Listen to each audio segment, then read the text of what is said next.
Hello, everybody, and welcome to Forever Sports. And today we're going to be talking about the officiating crisis that is basically rampaging around rugby all around the world. And we are seeing coaches being banned. We are seeing former pundits come out and slam referees. We're seeing coaches questioning the rules and World Rugby and the whole thing. And it's a bit of a mess at the moment. So I thought we'd take a moment to basically reflect on where it's going wrong and how we kind of sort of fix it, which is not going to be an easy fix by any means. But at the end of the day, especially, for example, in the URC, and this is kind of where I want to sort of center in on, because Bernard Jackman, who is usually very fair, has come out and slammed the refereeing performance of Andrew Piatti from last weekend between Munster and Bulls, basically just saying it's the level of officiating in the URC is really, really poor. And that's been quite a common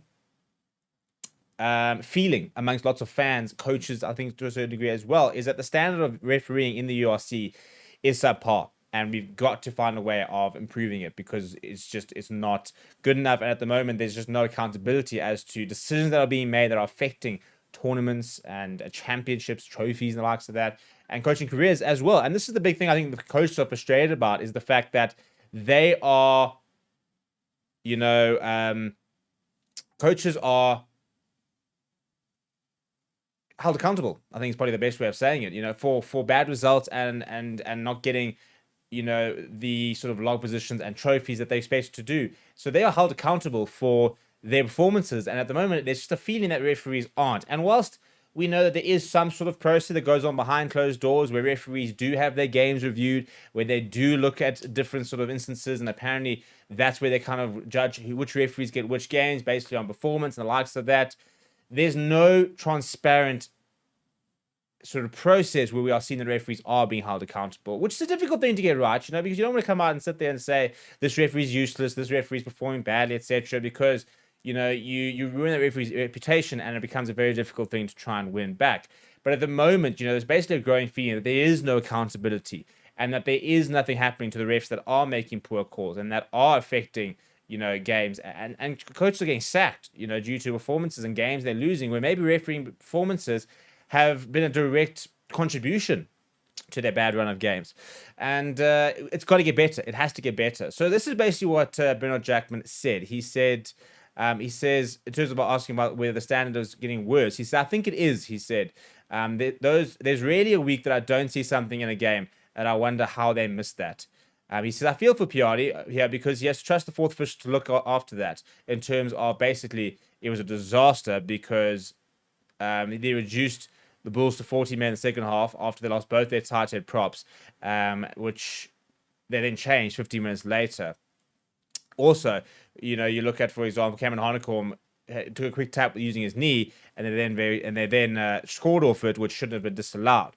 So there's lots of different things where the fourth officials weren't getting involved and weren't sort of correcting certain things, which resulted in game-changing moments. And I think the main thing is that you can't afford those kind of things to happen. And now that it has, what happens now? And what is the sort of the result? Because at the moment now you're seeing games which are being affected by refereeing decisions. Munster, for example, might finish in a different position in the URC due to that defeat. The Bulls might finish in a higher position due to that victory. And if certain referee decisions hadn't happened, maybe the result would have been different. I think the main problem is what the knock-on effects. And he basically talked about the fact.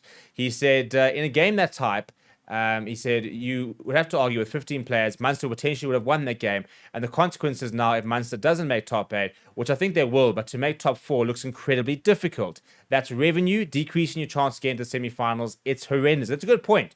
If you finish outside the top 4, you're now having to go away for your quarterfinal. You don't get gate income. You're having to spend money on going away. You make it much harder for you to get into the next round, which is also revenue, which is also performance-based.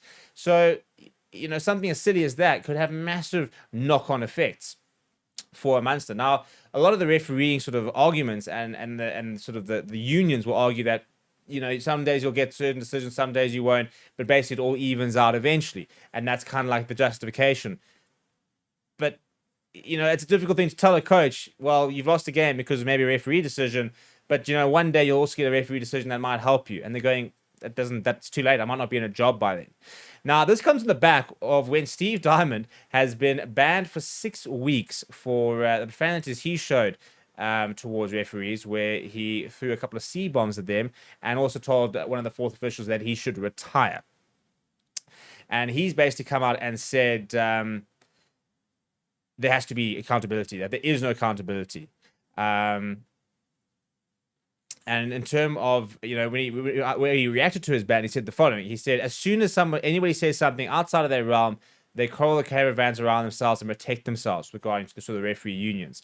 He said, let's be honest, I've got a 6-week ban for saying an inappropriate comment, which I've apologized for, to a professional referee in complete privacy. Because basically he made the comment when the referee was having a post-game meal and he wasn't sort of in the media or anything like that. It was directly to the referee.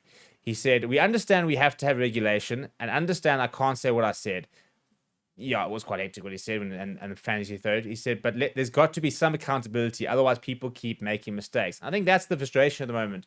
We had Mac Hansen who came out and obviously he got his ban. And there is basically this massive protection of referees, which there has to be to a certain degree. But the problem, I think, at the moment is that there's no clear process that referees are being held accountable. I do think that World Rugby needs to take a lot of the blame because I think the laws are very, very ambiguous, and I think that they need a lot of clarity, and I think they need much better direction in terms of the way they're going to be officiated. But at the end of the day, we've got a situation where referees are refereeing with laws that are changing every second week, different trials be happening, for example, in every second competition. And also, it's not just about the change of laws. There's also a change of interpretation where referees will say, or the referees will receive a mandate where they need to focus on certain things. Like when you're looking at a lineup, these are the things you need to look out for. This is what you need to sort of look for. And this is why teams are getting referees into their systems. Because it's not, you can read a law, but the interpretation and the way that it's refereed and officiated is completely different. Because there's obviously always going to be a little bit of ambiguity in amongst laws. You're never going to have something that's completely clear cut. Even something like a forward pass, for example, yes, if you start going to TMO and drawing lines that are directly in line with cameras, you can start to get it to be a bit more accurate. But there's always going to be a certain amount of leniency in terms of what's considered forward and what's considered not. After the direction of the hands, for example, versus the ball traveling forward, your offside line, when a ball's out or not, there's always going to be those sort of gray areas. But I think the problem at the moment is that the way the laws are currently set up, there's far too many gray areas. The gray areas are massive. And we've now got referees refereeing different things within those gray areas. There's no consistency. And as a result, we've got a really poor product of officiating. And we've got to try and simplify things a lot more so that we can find far more consistency across the referees. And then you've got to try and find better refs, to be honest. If refs aren't good enough, then you've got, how do you do that? And it's difficult when, who'd want to be a ref? And that's the big sort of question at the moment, with all the criticism, the likes of that, nobody really is rushing out and wants to become a referee, which is fair. But you've got to try and find a way of finding, your best refs possible, funding referee programs, because there are lots of great refs out there. I also sometimes question the process that some of these referees get to the top, because I think there are some top referees that we just don't see enough of, and some referees who are, repeat offenders that we continuously see all the time. What are your solutions? Not your complaints. What are your solutions? Down in the comments below. Maybe we'll send them off to World Rugby and see what they say. Let me know down in the comments below. Smash like on the video, subscribe to the channel as well. Thank you very much for watching. My name is Steve. I'll chat to you soon.